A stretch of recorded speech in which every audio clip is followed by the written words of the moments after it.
wabarakatuh. Saya Fitriana Syahadah, calon guru penggerak angkatan 9 dari SDN Sukamulya 01, Kecamatan Sukatani, Kabupaten Bekasi. Kali ini saya akan melakukan coaching untuk supervisi akademis terhadap rekan sejawat saya, Ibu Neneng Thayyibah, yang mengajar di kelas 3B. Dan di samping saya telah hadir Bu Neneng Thayyibah. Apa kabar Bu Neneng? Alhamdulillah, kabar saya baik. Bu Neneng, nanti kita akan melakukan coaching untuk supervisi akademis. Adapun tujuan dari supervisi akademis adalah untuk mengetahui dan mengevaluasi pembelajaran yang Bu Neneng lakukan di kelas. Nanti saya akan mengamati pembelajaran yang Bu Neneng lakukan di kelas. Namun sebelum melakukan kegiatan itu, sebelumnya kita akan melakukan wawancara pra-observasi terlebih dahulu. Ya. Adapun tujuan dari percakapan atau wawancara pra-observasi ini adalah supaya Bu Neneng itu lebih siap dan lebih percaya diri dalam melakukan pembelajaran nantinya di kelas, ya, agar pembelajaran yang Bu Neneng lakukan nanti itu memberikan yang terbaik kepada siswa. Begitu ya Bu ya? Baik. Ada beberapa pertanyaan yang ingin saya sampaikan kepada Bu Neneng. Yang pertama, kira-kira apa tujuan pembelajaran yang ingin Ibu capai? Berdasarkan rancangan pembelajaran yang saya buat, tujuan pembelajarannya adalah yang pertama, dalam kegiatan membaca teks, siswa dapat dengan percaya diri membaca daring di depan kelas. Yang kedua, dengan kegiatan membaca teks, siswa dapat mengidentifikasi informasi yang berkaitan dengan pengaruh perubahan cuaca terhadap kehidupan manusia dengan tepat. Dan yang ketiga, dengan kegiatan mengidentifikasi pecahan, siswa dapat mengerjakan penjumlahan pecahan berpenyebut sama dengan baik dan benar. Iya. Jadi ada 3 tujuan pembelajaran yang ingin Ibu capai ya. Nah, bagaimana dengan area pengembangan yang ingin diobservasi? Area pengembangannya diantaranya dari aspek sikap, pengetahuan, dan keterampilan. Dari aspek sikap itu, saya ingin murid saya itu berani membaca nyaring, karena murid saya kalau suruh membaca itu seperti tidak percaya diri gitu. Mereka membaca dengan suara pelan. Kadang saya sampai gini. Jadi saya ingin mengembangkan keberanian siswa dalam membaca nyaring. Area pengembangan yang kedua adalah aspek pengetahuan. Dalam hal pengetahuan mereka, dalam mengerjakan soal matematika, penjumlahan pecahan berpenyebut sama. Untuk area pengembangan keterampilan, saya ingin siswa saya memiliki keterampilan dalam mengelompokkan kelengkapan pada cuaca panas atau dingin. Jadi begitu Bu. Jadi ada 3 area pengembangan yang Ibu harapkan ya, yaitu pada aspek sikap, aspek pengetahuan, dan aspek keterampilan. Iya. Nah, saya ingin dengar nih mengenai rancangan pembelajaran yang akan Ibu lakukan nanti di kelas. Mungkin dari strategi pembelajarannya, metode pembelajarannya, ataupun dari model pembelajarannya. Baik, untuk strategi yang saya gunakan adalah strategi pembelajaran diferensiasi. Saya mengelompokkan siswa saya berdasarkan kemampuan membaca mereka. Untuk metode, saya menggunakan metode demonstrasi dan ceramah. Model pembelajaran yang saya gunakan, model bermain peran dan simulasi. Jadi Ibu menggunakan strategi pembelajaran berdiferensiasi dengan mengelompokkan siswa berdasarkan kemampuan membaca, serta menggunakan metode demonstrasi dan ceramah. Untuk model pembelajaran yang digunakan adalah model bermain peran dan simulasi. Betul begitu ya Bu? Benar sekali. Nah, bagaimana dengan media pembelajaran yang Ibu gunakan?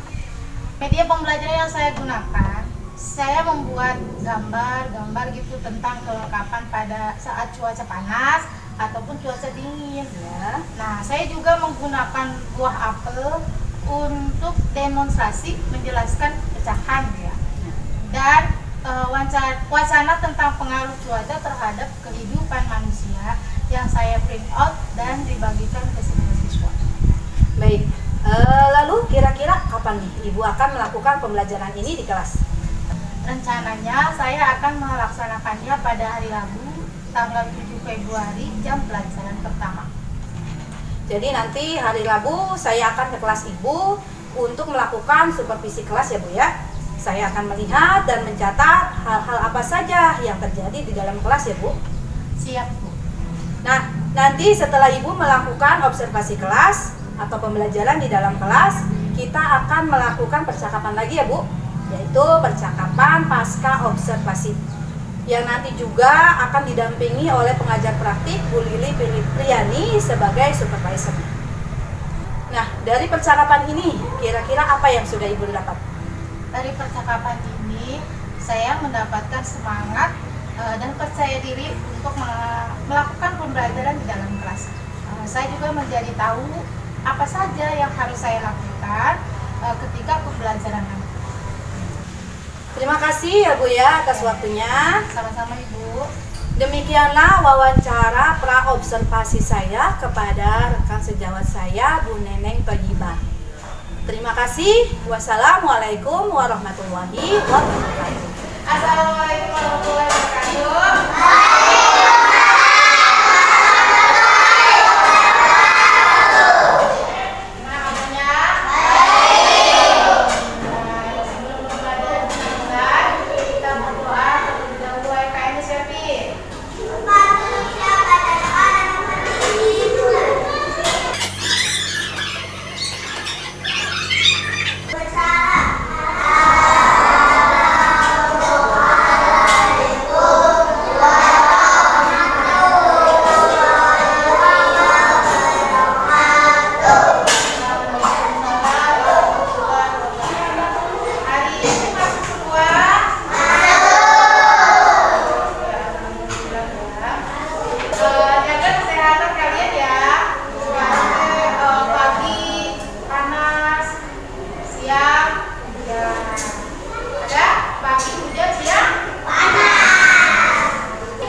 Assalamualaikum warahmatullahi wabarakatuh.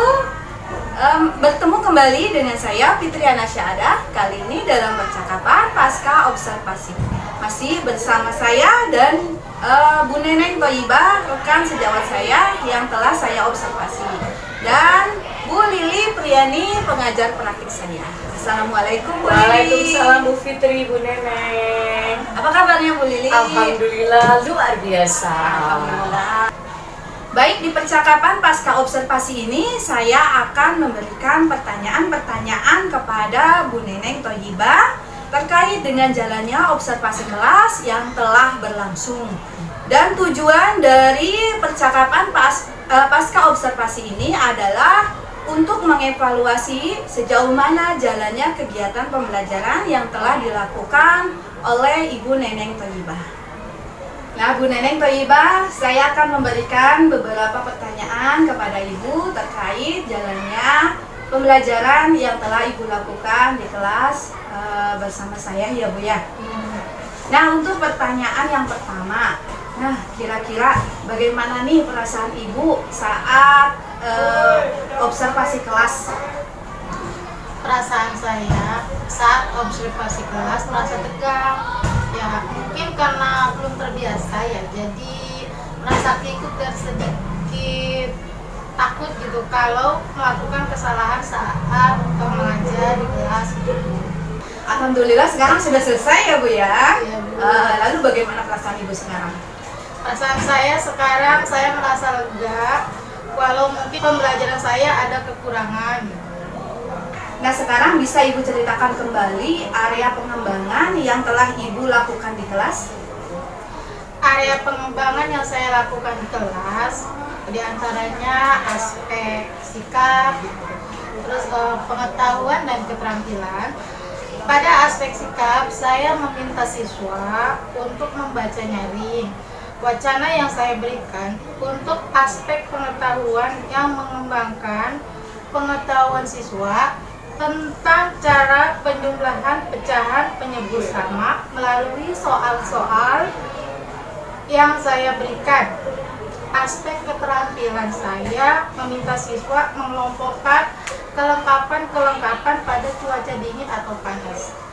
Nah, menurut Ibu, area pengembangan yang telah Ibu lakukan ini apakah sudah berhasil? Mungkin masih banyak kekurangannya ya Bu.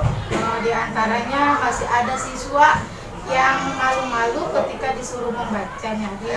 Kemudian masih ada juga siswa yang masih kesulitan dalam mencerna pemahaman yang saya berikan. Nah, selanjutnya nih Bu ya, menurut Ibu apa sih kendala-kendala yang Ibu hadapi ketika Ibu melakukan proses pembelajaran di kelas saat observasi? Kendala-kendala yang saya hadapi diantaranya siswa saya itu siswa yang bisa dibilang tidak mau diam gitu ya Bu ya, selalu aktif berbicara maupun melakukan sesuatu.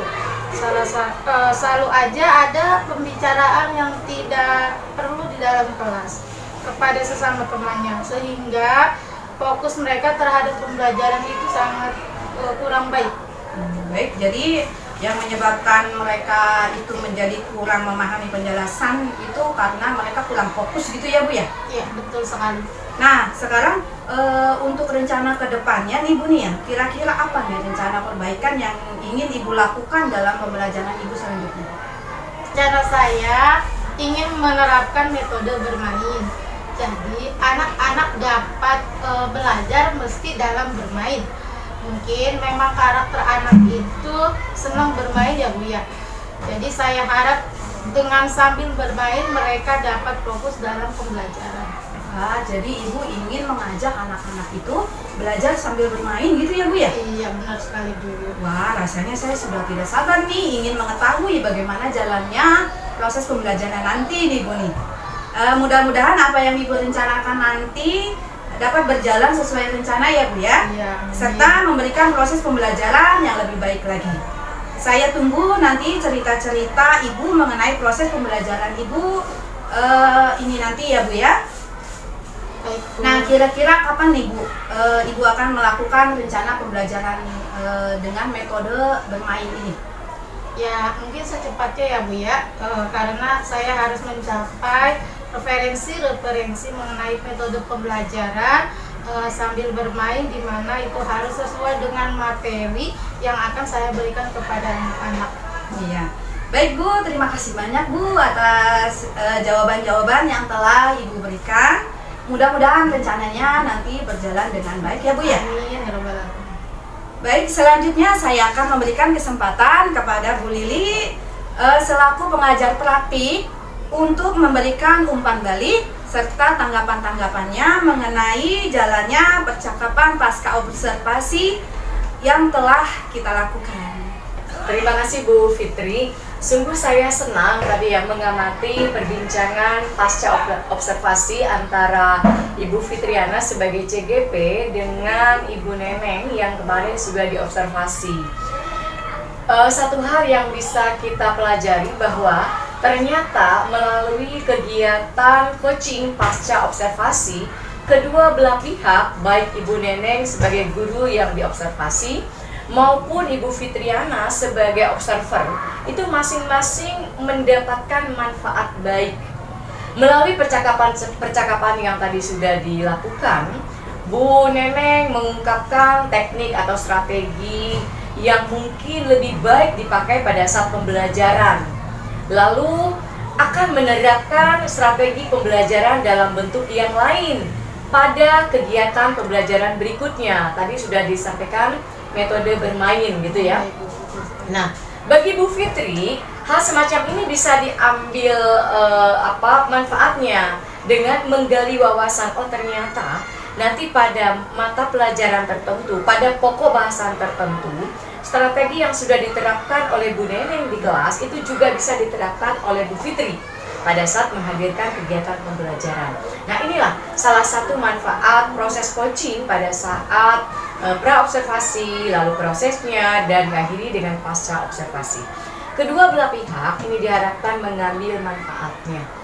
Jadi buat Bu Neneng, teruslah hadirkan pembelajaran yang berpihak pada murid, dan jangan lupa perbedaan murid itu harus kita fasilitasi dalam pembelajaran berdiferensiasi.